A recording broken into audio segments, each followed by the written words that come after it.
Did you all hear about Amy Johnson's son? He was suspended from school for a month. He got caught under the bleachers smoking pot with his buddies.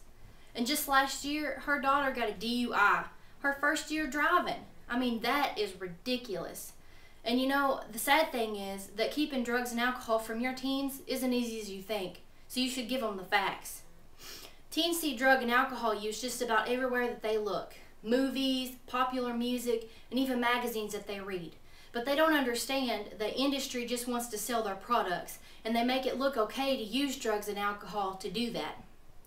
Movies and television are the ultimate way to romanticize drug and alcohol abuse because it's a common teen pastime.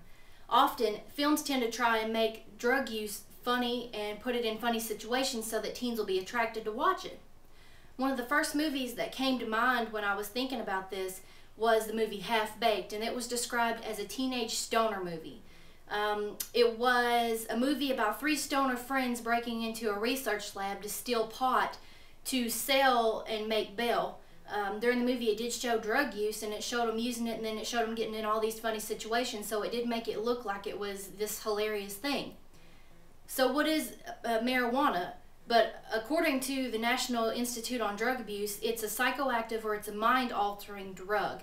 Marijuana is the most commonly used illicit drug among teenagers and among the United States.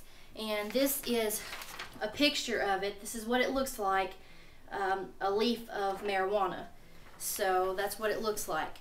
It contains more than 400 other chemicals, but its main active ingredient is THC. And the content of the THC in the marijuana has been increasing since the 1970s. On television, you see many situations that involve adults and teens drinking. If someone gets a raise, you celebrate with a drink. When someone feels depressed, they have a drink. If a baby's born, you have a drink. A wedding, you celebrate with the drinks. Well, a lot of times on the night of high school graduation also, many teens get so drunk that they can't remember where they are. I remember my high school graduation, there was a graduation party. I didn't attend, but there were so many stories about people having unprotected sex and getting into a lot of trouble and trying to leave drunk. And it was a scary, scary situation. But if your teen actually went to a party and they consumed too much alcohol, would they call you for a ride home, or would they try to drive themselves home? In 2006, more than 19% of drivers that were aged 16 to 20 died in a motor vehicle crash. They had been drinking alcohol, and those statistics were from the U.S. Department of Transportation. Right here, I have a photograph of a cop standing next to a car that was crushed, and this picture was taken because 4 teens got into a car accident. The driver was drunk. They left a party. The driver was so intoxicated. They were going 120 miles per hour. They turned a corner and they slammed into the back of a semi-truck. Now, these deaths definitely could have been avoided. A person that starts drinking at an early age is more likely to become an alcoholic rather than someone who starts drinking later in their life.